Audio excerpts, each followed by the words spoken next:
Howdy! Howdy! I got a 60-second allocation of time from Sky Barlow, who's my group coordinator, who I especially want to thank. And so I've got to use my time very wisely. I want to do that to thank stakeholders and our well-wishers. I want to thank the ConDev staff and the HESN network, which is funded by USAID for this project. Special thanks for Dr. Price, who's our main client and who's waiting for this report. And Jerry Kenny, who was very active, who's gone on to World Vision. He's in South Sudan right now, and he's an ex-Bush schooler and was very important to this project and continues to be. Dr. Rule, who came with us to DRC. I want to thank the Bush School administration, without which this project is not possible, primarily Dean Crocker. And Dean Crocker had a lot of faith. He put his reputation on the line in case we had to use our evac insurance. And I appreciate that, Dean Crocker, very much. Ambassador Napper and Provost Karen Watson for signing off on, okay, do it. The Bush School staff, specifically Janine Wood and Debbie Douglas, they worked really hard on doing all kinds of arrangements for us. Professor Gottlieb and Professor Mu for mentoring my group and methods and giving them a lot of advice. What we have is 30 minutes for our presentation. So we have 30 minutes for Q&A. We want to publish what we've got. And so your comments, your questions will be very, very instrumental. I think that's even more important to us than our telling you what our findings are. I think the project has some important big picture messages for development in conflict zones. I'll let the group tell you, but I hope you take no prisoners during the Q&A. Thank you, Dr. Galante. All right, first off, thank you all for coming today. We're really excited to be here. I'd like to take a second and introduce all of us. My name is Sky Barlow, and from left to right we have Gabriel Vanderhey, Kate Stadler, Diego Pinzon, Julie Svensson, David Hobson, and Brandon Pichanick. So thanks, guys. All right. So on behalf of all of us, we're all very excited to share with you our experiences and our findings from our expedition. We have a very short time, as Dr. Gwande said, so we're going to make the most efficient use of our time. We're going to start with a very brief background on the Democratic Republic of the Congo and the conflict that surrounded the areas that we were researching. Then we're going to move on to talk about our pre-survey process, which was extremely important in establishing the robustness of all of our results. We will then move to talk to our partners in the country. The primary of these was a university, the Université Catholique du Graben, which we'll be referring to as UCG for the rest of the presentation. Partnering with UCG, we did evaluations on 2 projects. The first of these was CEFADES. CEFADES is a French acronym, so we will simply be referring to it as CEFADES for the rest of our time. CEFADES is a program that seeks to solve youth unemployment in the area of Butembo. We'll be hearing from David Hobson, who will talk about the implementation and results from our evaluation. And then my colleague Brandon will talk about the implementation and results from the second project we worked with, dealing with child malnutrition in the area. Lastly, Gabriel Vanderhey will offer concluding remarks and big picture findings, after which we invite all of you with your questions and comments. So first, looking at the Democratic Republic of the Congo, our research was based in the east, in the Kivu region highlighted here. Butembo is about 970 miles from Kinshasa in the west, the capital city. It's separated by mountains, jungles, rivers, and conflict zones, meaning that it's very highly influenced by its neighbors to the east and the armed groups settled in the area. Now, due to its location, it is a very active crossroads for armed groups spilling out of Uganda and Rwanda, who are settling in the eastern DRC. And these groups had very large implications on the population that we were studying. In the CEFADES program, for instance, we uncovered many former child soldiers in their sample, as well as very prevalent poverty. And the malnutrition study was also characterized by poverty and rural farmers who had been pushed off their land due to conflict and were internally displaced in the city centers. Despite all the conflict, Butembo is a relatively stable area. There's a lot of competing theories as to why this is. Our group would assert that one of the big reasons is the presence of institutions such as our partners at UCG. Our Capstone clients, we're working for the Conflict and Development Lab here at Texas A&M. They're a member of the Higher Education Solutions Network and funded by USAID. Our partner in country, UCG, we worked with many of their students there who offered insight. They were cultural advisors, they worked as enumerators, and they will also be co-authors on our final report. And they helped us with our interactions, both with CEFADES and the malnutrition program at the Giorgio Ceruto Therapeutic Nutrition Center. So our pre-survey was carried out earlier in this semester, and it was headed by Gavin Finnegan, a former Bush School student who graduated in 2013. He's been there for about 9 months at the time of our study and was busy building relationships with the community, which was very useful for everything that we were doing. In the pre-survey, he was mainly able to train all of our enumerators in responsible survey administration, as well as just general survey practices. And we were also able to identify potential weaknesses of our surveys, questions that worked, questions that didn't work. The malnutrition program, for instance, was going to ask about people's homes and electricity hookups in order to gauge wealth. And after the pre-survey, we realized that the number was very near zero, so it was not a useful figure. So moving on, that is all for the background. That's everything you need to know. And now I'll hand it over to David Hobson, who will be talking to you about the Youth Employment Program in CEFADES.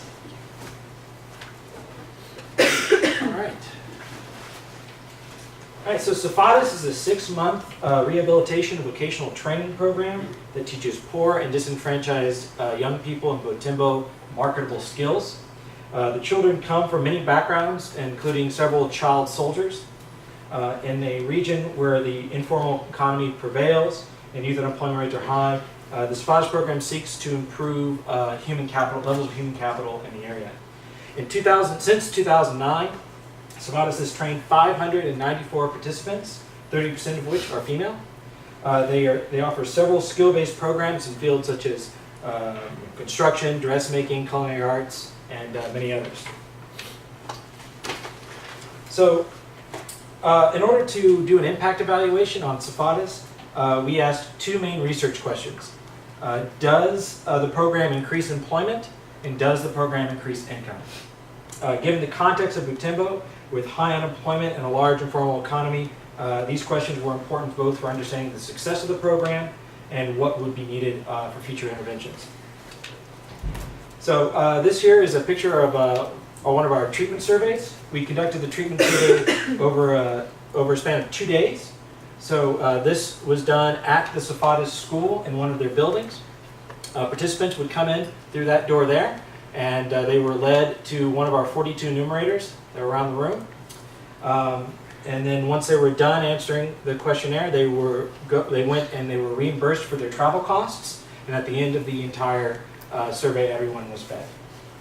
Our control survey was done quite differently. For our control survey, we gave each enumerator 20 surveys, and we sent them out to different areas of Butembo to conduct the surveys. After about 3 days, we ended up collecting about 844 surveys. And for the treatment, we had about 300 or so surveys. So our methodology, the methodology we applied relies on a comparison of our control group and our treatment groups. So we started off with just some basic comparisons of the data we had. Then we ran some OLS regressions on income, and then we also ran some probit regressions on their working status, on whether or not they were working. We also ran regressions because the treatment group had some data on the background of whether or not they were child soldiers or not. We were able to run some regressions as well among the treatment group concerning child soldiers and how the program affected them. So this right here, this graph demonstrates our first results, which is about the working population. So on the left here, we have our treated group. On our right, we have our untreated group. The numbers here indicate the proportion of them that are employed. So together, this would add up to 1. The blue bars are those who are working. The red bars are those who are not working. So when we look at this graph, we can see that the gap between the blue bar and the red bars on these are much higher for the treatment group than it is for the untreated group. So in other words, the impact of the program, in other words, the treatment group has a higher likelihood of working than the untreated group. This graph, however, is just an overview of the data. It doesn't really go into the many other factors that could affect working status. And so in order to do so, we ran some regressions. So here we have a probit regression, in which case the dependent variable is working status. We have some control variables for age, gender, years of education, whether or not they were an orphan, did they have children, and whether or not they went to church. This was a variable we found out was correlated strongly with both treatment and with income. We had about 900 observations, about 30% of which were the treatment group. And because we're doing a dummy variable for our dependent variable, this number here is a percentage increase in the likelihood of working. So what this tells us is that if you were treated, you have around a 40%, your likelihood of working is about 40% higher. And all of our results, as you can see, are very statistically significant. So this next graph shows us the average monthly income in dollars. We have our control group on the left and our treatment group on the right.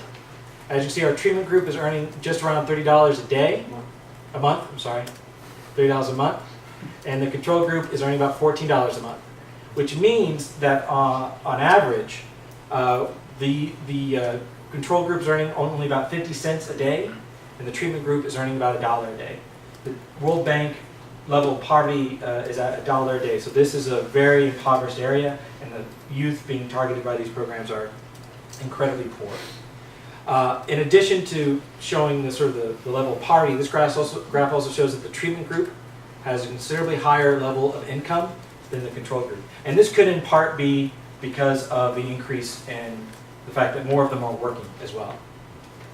So again, we ran a regression similar to the last one, except it was an OLS regression with a log of monthly income as our dependent variable. We had the same controls and a similar number of observations. Because in order to make our results more readable, we used a log of income. So what that means is that these are a percentage change in income, is what our coefficients tell us. So what this means is that we have between a 90% and a 100% increase in income when you go through the program. So that's essentially doubling their income. Okay, this next graph is about the impact of the program on the child soldiers' income. Now, because we only had the data for child soldiers for our treatment group, we were unable to make a comparison with the control. So what we did is we dropped all of our control, and we just compared the child soldier to the non-child soldiers within the treatment group. And so what this tells us, with, again, a log of monthly income being our dependent variable, child soldiers have no statistical significance.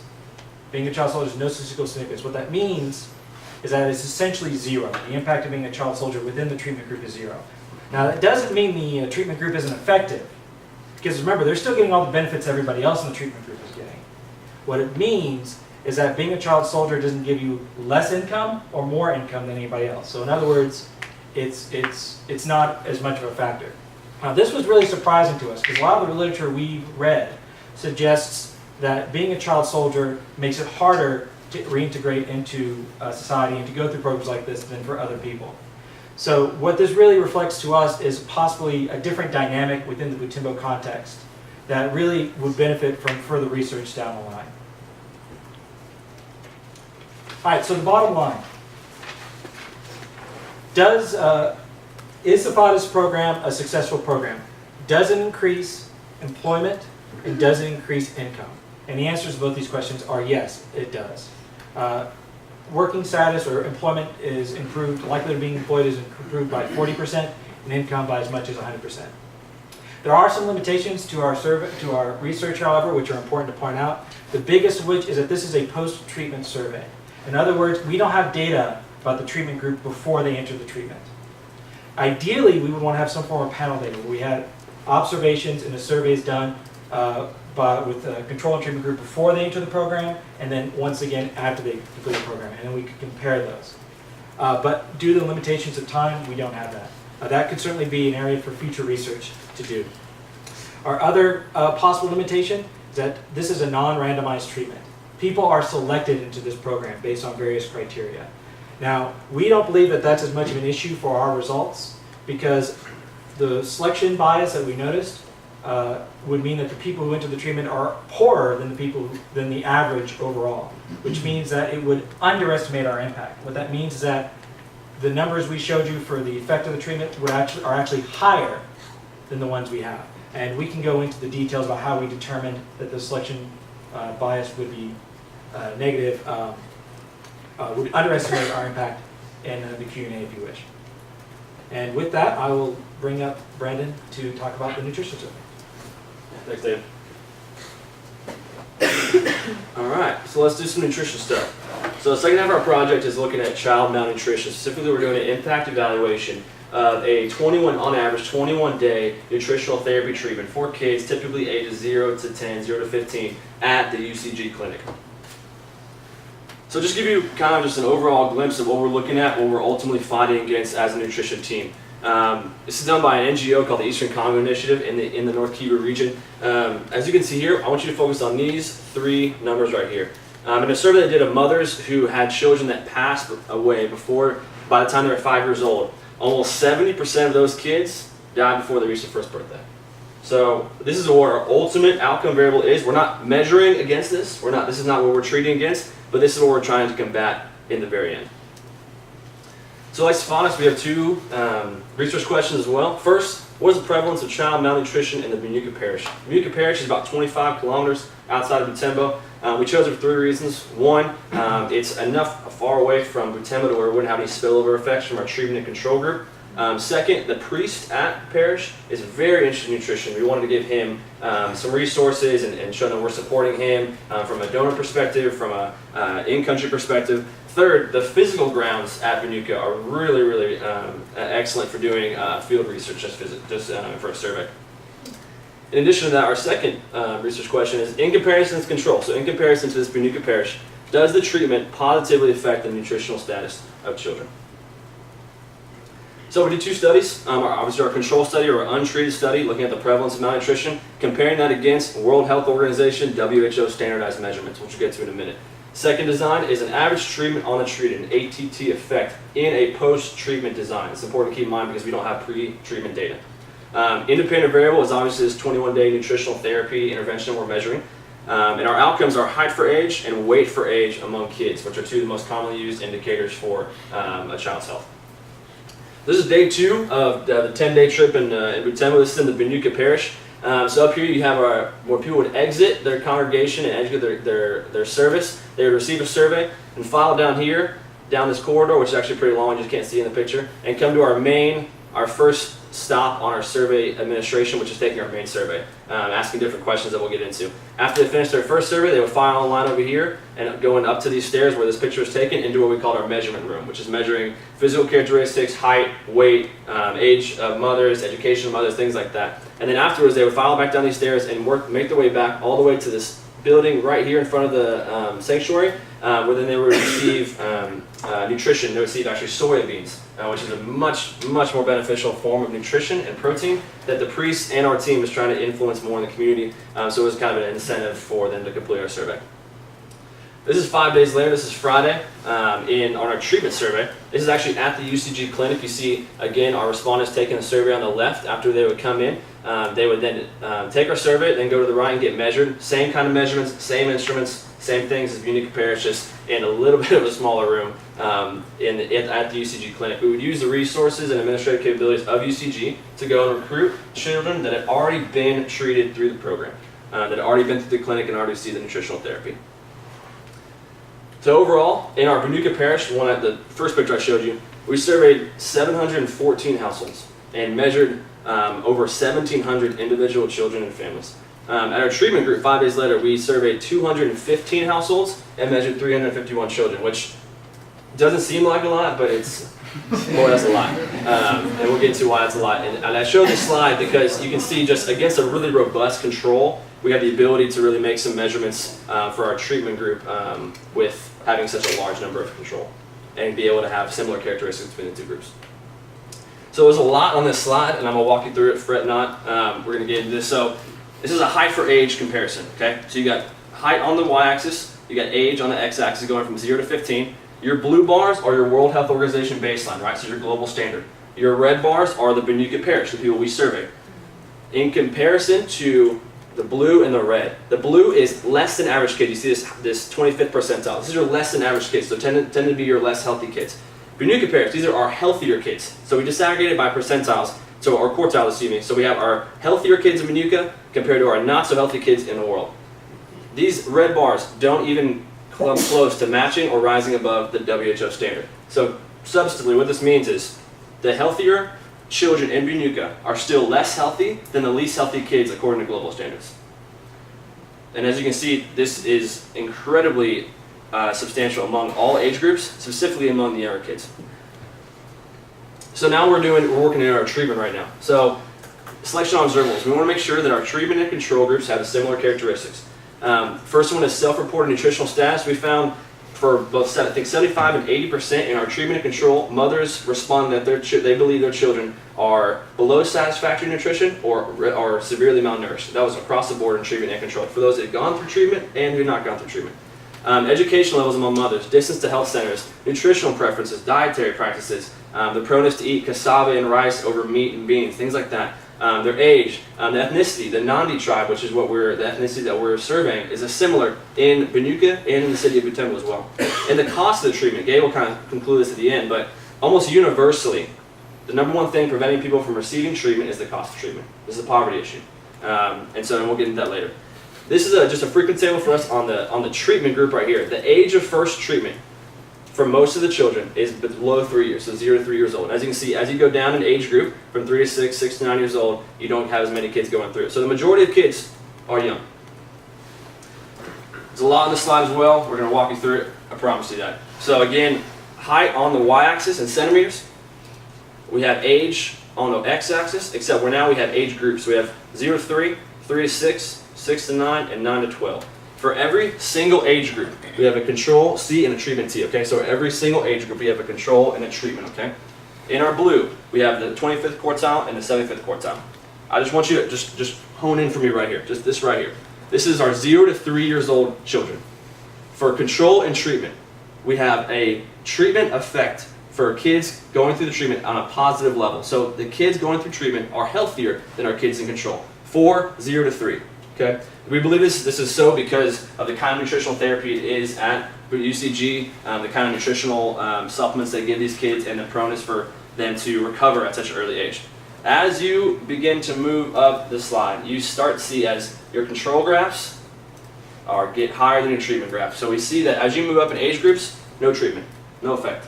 And we'll get into the regression in a little bit. But as you see that the graph for control and for treatment, as you keep going up, goes above our treatment and even diverges so. And we believe this is the case because on average families only go to the treatment one time. They don't come back. Against the wishes and recommendations of the doctors when you're supposed to come back for checkups, for more therapy sessions, for more supplements, things like that, they don't come back. What we saw, the reason, this cost of treatment right here. So because of that, they're not taking the recommendation of the doctor, so we see treatment is not working for kids that are 3 years and above. So here's another basic regression controlling for things like gender, years of schooling, distance to health institutions, literacy, and they were disaggregated by ages, okay? As you can see again, in measuring our ATT, or average treatment on the treated, for height for age, or log of height. If you went through the treatment, if you're 0 to 3, this is the only positive effect for treatment. Everything else is negative. So as you're a newborn to 3 years old, we only see a treatment effect for those individuals. So, overall, what is the prevalence of child malnutrition in the Pichanick parish? It's very prevalent. We saw that red and blue graph compared to WHO standards and our people. The most healthy kids are still less healthy than the least healthiest kids according to global standards. And we've already put out a report to the church. They know this and offering recommendations as well. Second question, in comparison to the control, does the treatment positively affect the nutritional status of children? Yes, but it's only for 0 to 3 years old. This is a caveat, it's an asterisk on this, that you need to get your kids into the clinic as soon as possible to give them a fair start. That's what we're kind of saying, is you need to give them an equal start to other children, especially because in Butembo and in the Congo, the age of mothers of the first child is really, really low. And we want to get that education out there for them and know that they need to come to this treatment facility as soon as possible. Limitation of our studies, this is obviously not a perfect control. We know this is a quasi-experiment, and our ideal control will be to have equally malnourished kids in our control as equally malnourished, as we found equally malnourished in our treatment. But we have a wide range of nutrition in our control, so we want to be able to say kids that were in our control, they were equally malnourished, that would have gone to the clinic, but they didn't go. And so we're working on pre-treatment data as well. We only have post-treatment surveys right now. We're working on getting pre-treatment data. It's tough to get it back from Africa, but we're trying our best so we can have a little more robust study. But right now, we only have a post-treatment survey right now. So with that, I'm going to hand it over to Gabe, and he's going to wrap us up with some concluding thoughts. Okay, so conclusion. You guys have been presented with a bit of information, and usually when I get to this point in the presentation, I kind of think, so what? What do I do with this? And especially here at the Bush School, I know a lot of us think, well, what's the policy? What am I going to do with this information? We're going to try to walk you through that and come up with some of the conclusions that we reached as a group. So let's go back through the CEFADES. You guys may remember this was the youth employment program at the university. Some of our main takeaways from this survey was that there is a positive impact on youth, especially in this area. Although there's a positive impact, remember they're still at or below the usual international standard for poverty. So although these kids are making twice as much money as the average child in the area, and they're 40% more likely to have a job compared to other kids, they're still extremely poor. As well, it confirms some of the literature that these types of vocational programs are effective, especially helping children find jobs as well as earn income. One of the more interesting points you may remember David saying was that our findings kind of contradict some of our expectations from the literature. Usually it's found that child soldiers either respond better or worse to these types of programs, and we found that there was no real change in the effect. Although the program was effective, being a child soldier didn't mean that you gained more or gained less from it. What's also amazing about the CEFADES program is they're not only unique to the world, it's also unique within this context. In the North Kivu region, you guys may now realize, is a conflict area, and there aren't a lot of groups who are doing this type of work. So the fact that we found results that the program they're administering is working is not only great for the area, but it's also really great for the program. The next area is the nutrition. Brandon just went over this, I'm not going to harp too much, but there's a lot of really great stuff here. The first is the context. So the context is unique in that in this part of the world, specifically in this country, groups haven't done this type of research before. We are really the very first group who's ever collected this kind of information, and a lot of these numbers had not been established. As well, the survey mechanics, especially on the nutrition side, because their numbers were so large, you may remember in their control it was over 1,700 separate measurements that were done in the span of about 7 hours. So we now, as a group, have a better understanding of what kind of work we can do and what kind of work we can't do in this time frame, in this context, and within a capstone setting. The last grouping is our findings themselves. First of all, the rural health outcomes. We were shocked that the malnutrition levels in Bunyuka were as bad as they were. You may remember the blue and red, that the healthiest children in this area were still less healthy than the least healthy children on Earth. And we hope that this area, this group, the church itself will be able to use these findings to get help from groups in the area, NGOs who are working in that type of stuff. The next is the observable cost to treatment.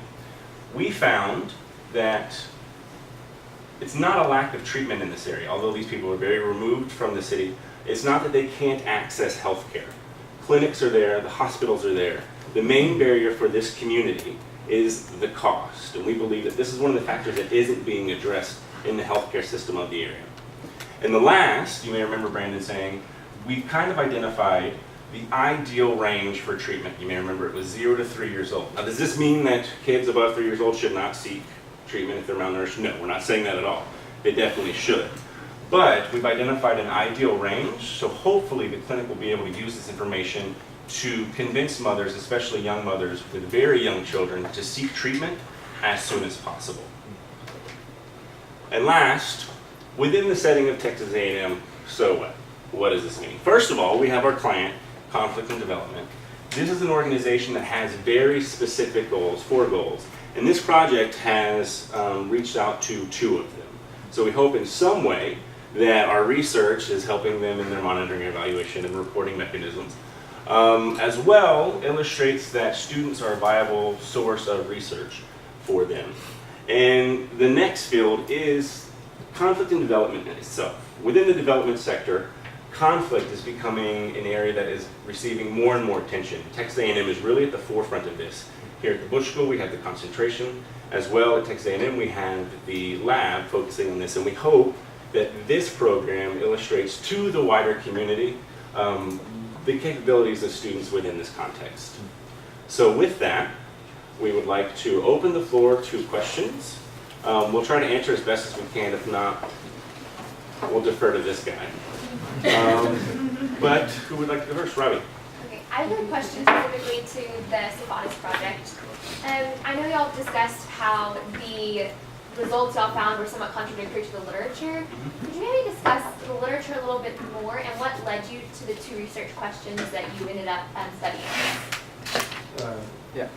Sure. A lot of the literature that we found talked about child soldiers.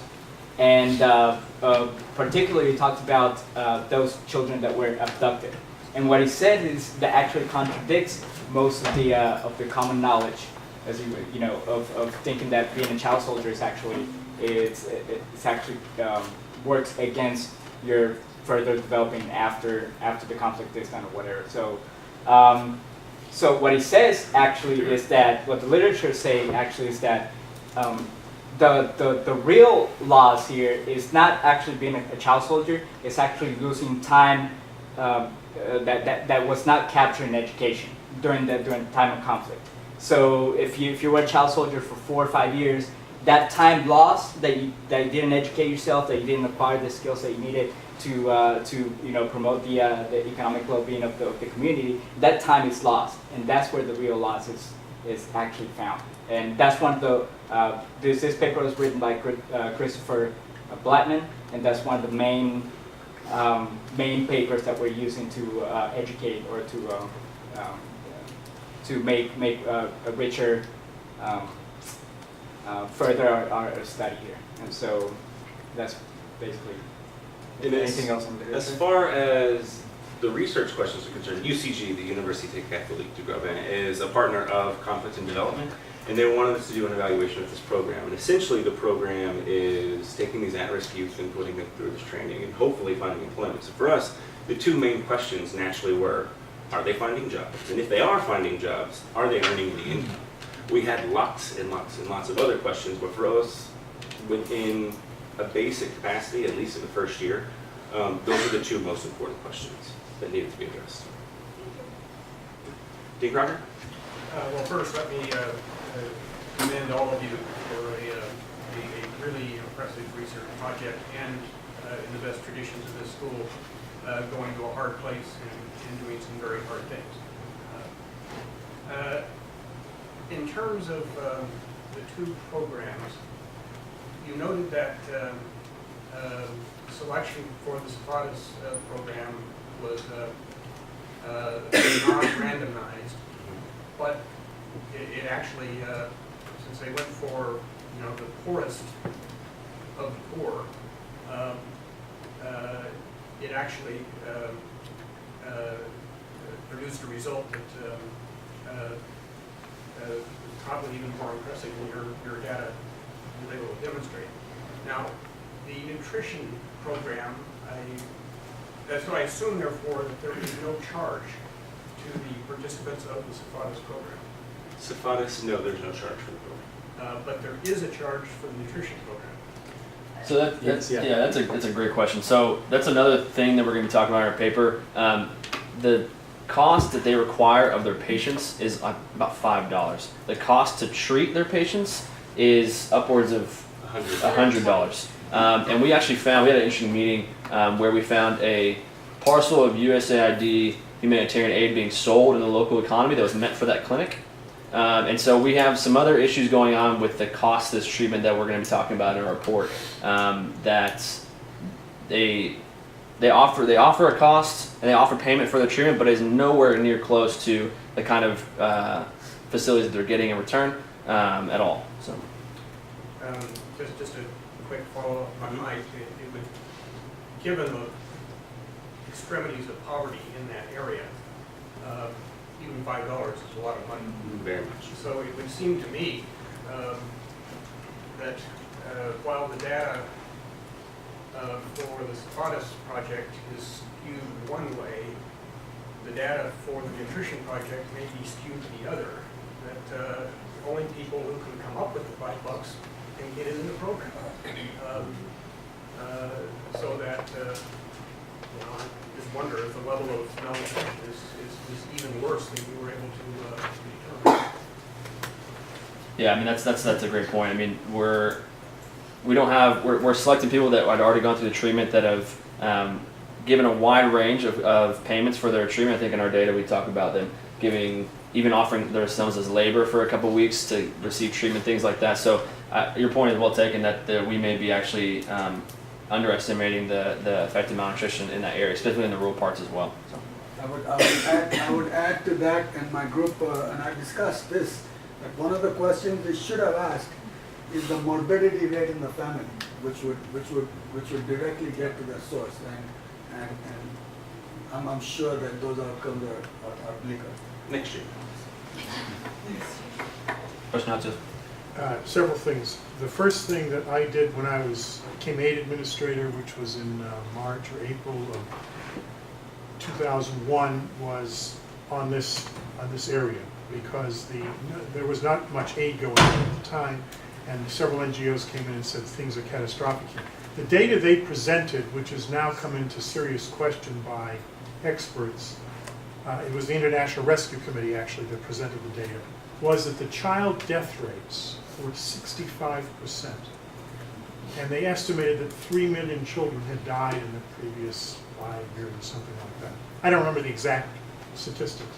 It was, we have never seen data like that, even in the middle of the famine, 65%. And I asked the guy who did the survey, who was from Club University, who's actually not a public health officer, and that's why I became a little suspicious of his methodology, which has since been, he's the one that did the estimates of the number of people killed in Iraq during the war, which now have been dismissed as, the methodology they used is not accurate. And it wasn't accurate in Eastern Congo either, and he should have been called on this a long time ago. But I asked him how they died. He said, you did ask that, did you? Because if you have death rates of 65%, you've got to ask the question of how they died. They died of starvation, disease, were they murdered? I mean, so we don't know. I said, what do you mean you don't know? How can you not know? Did you ask people? Did you put that in the survey? Anyway, did you talk to anybody before you did this? Did you come in contact with the International Rescue Committee, with the USAID DART team? I think there's still a disaster assistance response team out there. Maybe they've gone. They're not there anymore? There is USAID mission in Kinshasa. Kinshasa. But there's no staff They stay in Kinshasa. There's no one in the eastern region. Wow. Because there was for a long time, actually, there. The second thing is there is an enormous problem with rape of women at levels of, again, we've never seen. It was done, by the way, by a different public health officer who did have competence in the area. And the rape rate was just, violence against women was unheard of, the rates. And apparently it had something to do with the militias and a rite of passage to be a militia member. You had to rape a woman, and it was just horrific. And there were a lot of women who died as a result of the rapes because they were, younger teens and that kind of thing. Did you do any surveying about violence against women and rape and any of that in the survey? No, we didn't. And actually, a large part of that was this being a preliminary survey. We kind of we had to do an extensive IRB, and so we tried to stay away from the more controversial sorts of questions, which certainly had issues with our data that we collected. There are certain questions that we definitely wish we could have asked, and maybe future groups could, but we didn't ask any of those questions. The third question is, did AID or some other aid agency fund this Catholic University training program? Who funded it? So, yeah, SEFADES, you guys. It's largely funded through the Giorgio Cerruto Clinic, which is funding the nutrition program, and Italian NGOs. Okay, so did the Italian aid agency get the data to show them that their program was producing a result? This is the first showing of the data. Oh, it is. I know AID will be very interested in this. I'm sure We hope they're they will. ecstatic over it. But I would directly get this to the Italian aid agency that gave the grant so that they continue to give the grant if it's working. We will. It's not the greatest aid agency in Europe, but still they should. I think it was an NGO. So, 2 points of clarification, then a couple of questions. Could you go back to your nutrition graph? Which the treatment control? The one you just had. This one? Yeah. So if I'm reading this correctly, actually, the treatment results, if I'm reading this correctly, the treatment groups actually get worse off over time compared to the control group. Yes, sir. Now that's a methodological problem for you guys, because it actually suggests that the people who are reporting for treatment actually may have been predisposed to actually go in this direction, to actually be underperforming, right? And I say that not because that's necessarily a problem for your research side, but because that cuts against your possible explanation for this, right? If in fact people go back only once or twice to get treated, then they kind of just drift off and do their own thing.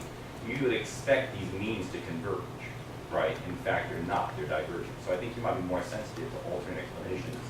Might be driving this anomaly. That's just a point of clarification. So the quick and dirty takeaway from all this, right, is somewhat unsurprising, right? It's basically saying giving people food and jobs in a stable part of a war zone makes people richer and healthier, right? I mean, at face value. So I'd like to push you guys. Is this generalizable? Do you think it's different when you're actually in a war zone? Is this wealth phenomenon you're observing actually sustainable? Is it kind of idiosyncratic that just born of the program that's kind of driving it? If the aid programs pull out, is this actually self-sustaining? Is the point of this CEFADES program just to increase jobs temporarily as opposed to long-term sustainability? Just tease out kind of a long-term impact as opposed to the short-term impact. Yeah, I can speak to the nutrition side for sure. So you hear the word institutions a lot, development literature, and nobody really knows what it means, just kind of throw it out there like it sounds really cool.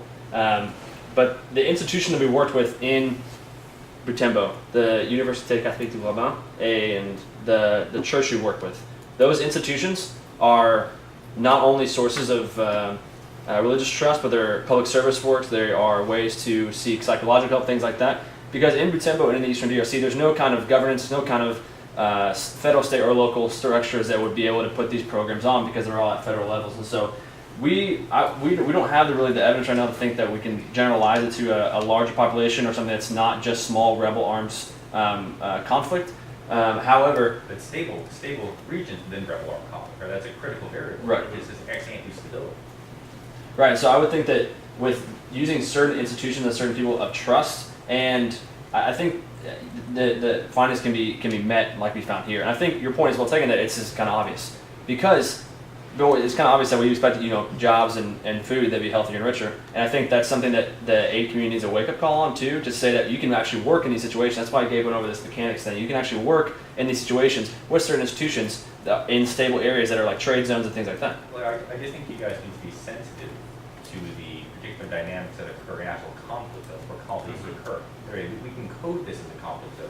But as you guys pointed out, you went there because you can work there. It's somewhat stable, right? Very much agreed. And even within the context of our trip, we almost constantly notice the presence of these institutions. And I know we keep saying this word.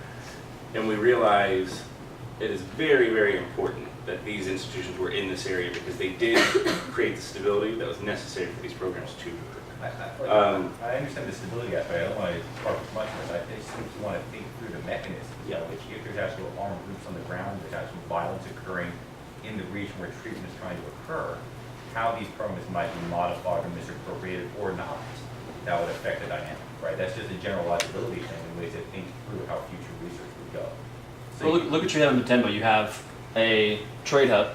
You have a very stable university structure. Right. You have small business management, things like that going on. You have those things that are just not found in those other conflict zones that you're talking about. right, and that's what I'm saying. When you start talking about the policy recommendations that follow from this and the future research that would fall out of it, it would be a major boon to other researchers to think through how dynamics on the ground in these other non-institutionalized, non-stable areas might affect the viability of these types of programs, right? Because if your policy recommendation is, hey, we can do this, and I'm saying, hold on, there are reasons to think we maybe can't, think through what the parameters of that relationship look like. Oh, agreed. And I don't think in any capacity that we're saying, let's take CEFADES to Sudan.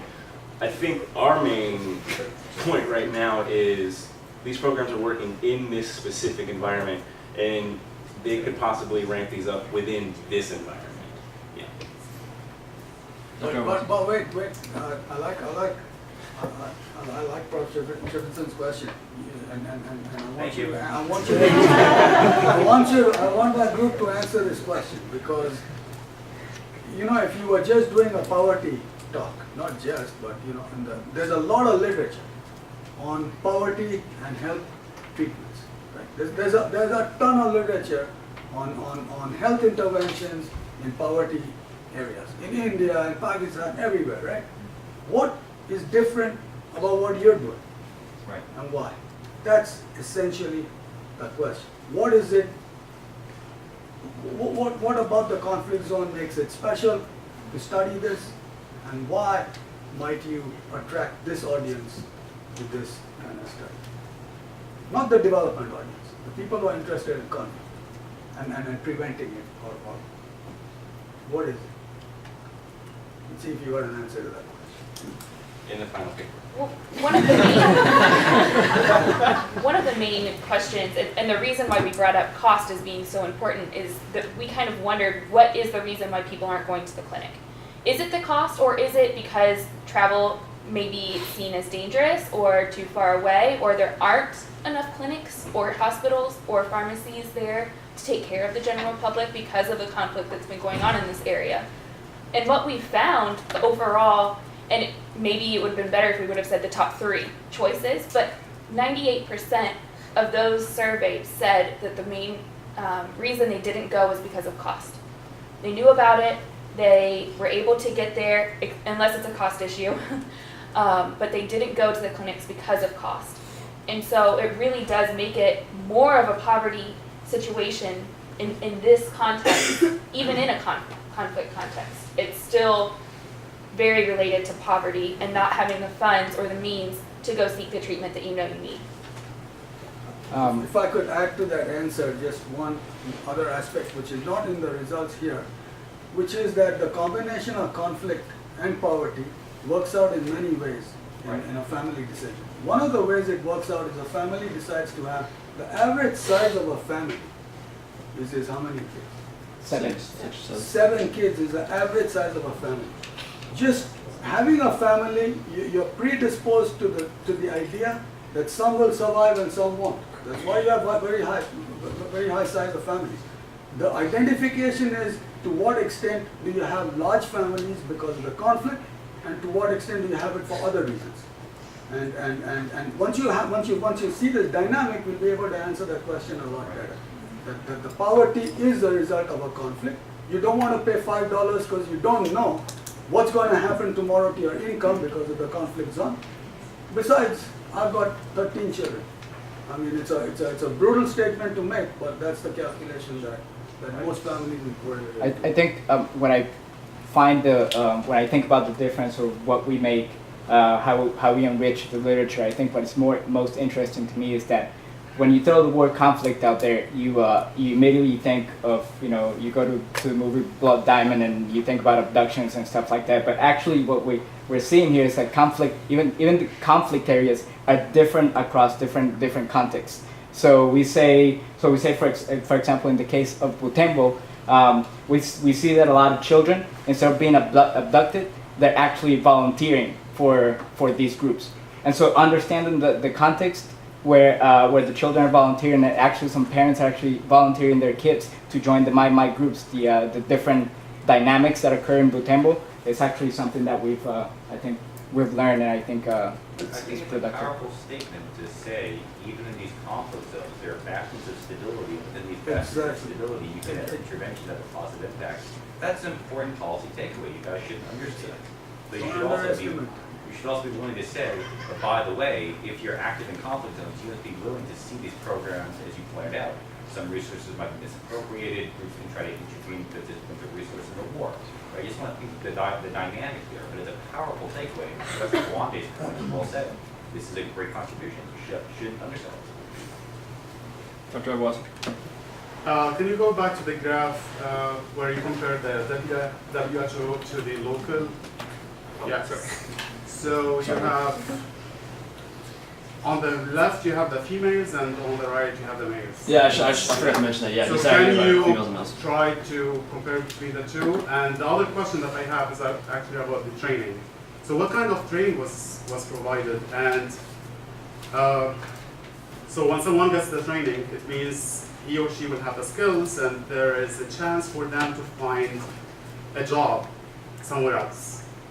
Even although this might be a very stable environment, but if you have the skills, you might move somewhere, especially if you belong to a big family, you will be able to move away and you'll be able to support your family. Have you noticed that in your survey or not? For the CEFADES survey, the CEFADES program, what they do is it combines both the literacy aspect, because a lot of these children are illiterate when they come through, and there are rotating specialities that they do based on what the market demands. Some years they offer beekeeping, sometimes it's hair dressing, but one of the aspects that was most interesting to us about the program, and we probably should have mentioned it, is that community members can approach a school and say, oh, I'm a mechanic and I'd like to train 3 people to work with me. So they'll go through the CEFADES program, but train specifically with one person in one area, which almost, not necessarily, but almost guarantees them a position when they finish. And it responds to a direct community member with a need, as opposed to training, oh, here's 50 mechanics when there's no need for a mechanic kind of thing. So that's one of the reasons why the program is also very successful. They're responding directly to community needs. And most of the trainees end up working in the community. Well, actually, the majority of them do. There are some that do go to other nearby cities. For example, there's a nearby city called Beni, which is a pretty major hub as well. And we did have some respondents come from Beni to do our survey. But by far, the majority of them stay within the Butembo area. Yeah, and in the context of Butembo, what we've seen is that people actually converging, they're coming to Butembo because of the stability that we've talked about, because it's a trading hub, it's a mining hub, so there are jobs other than farming that there are actually businesses that can be where these skills that are learned can actually be applied in, and so. And then in regards to the question about comparing men and women, actually if you compare women with women in terms of women in Butembo, or I'm sorry, Benuga with women studied in WHO, they're actually there's not as big of a difference as when you compare men with men. However, when you compare the two, there's still not an extreme difference. And that's one thing that we saw rather anecdotally, and I wasn't there, so maybe Kate or Sky could speak on it.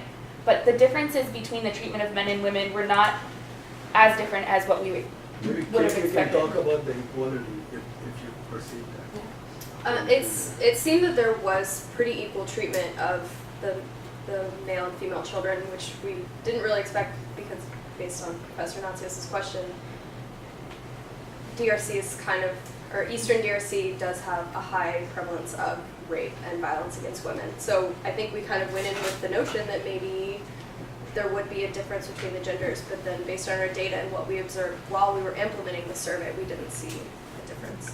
Is it because of a donor requirement, or is it? These were children not in the treatment. Okay. So these were our control, so people who had not been treated. So it wasn't a Yeah, donor. in the culture of Butembo as well, you saw that the majority of people attending church were women as well. And so the people that showed up on that particular day may have just been more women as well. And just the evidence of that institution of trust is that women come to church more than men do. And that's what we observed when we were in Butembo. So.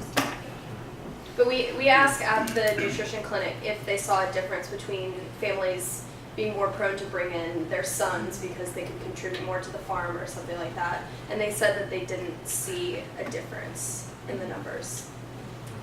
It would be interesting to study that further. Yeah, so- Of course, yeah, I mean, we're why? going off of a lot of anecdotal data with regards to the clinic information. Dr. Schremer?